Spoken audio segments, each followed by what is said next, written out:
याचा आयकॉन हा असा आहे ॲक्टिव्ह पोझिशन डिॲक्टिव्ह पोझिशन. आपण एक्सेल ओपन केल्यानंतर इझिमा एक्सेलमध्ये हा इथे लास्ट ऑप्शन आहे ॲक्टिव्ह पोझिशन आणि डिॲक्टिव्ह पोझिशन.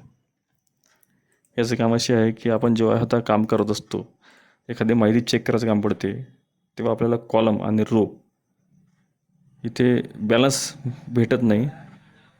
पण हा ऑप्शन जर आपण ऑन केला, हे बघा इथे ॲक्टिव्ह पोझिशन हा जर ऑन केला मी, तर तुमचा रो आणि column at a time highlight होईल आणि जसं तुम्ही क्लिक करणार त्यानुसार तो चेंज होत राहील. कोणती माहिती आपण भरलेली चेक करण्यासाठी खूप कामाचा ऑप्शन आहे हा सगळ्या शीटवर काम करणार. तुम्ही कोणतीही शीट ओपन करा, तुम्ही एकदा ऑप्शन ॲक्टिवेट केला तर तो काम करणार.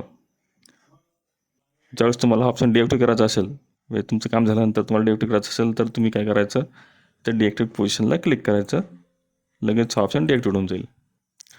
तुम्हाला पुन्हा कधी काम पडलं तर पुन्हा तुम्ही लगेच ॲक्टिव्ह पोझिशनला क्लिक करा आणि हा ऑप्शन पुन्हा ॲक्टिव्ह होऊन जाईल आणि रेग्युलर काम करायला लागेल.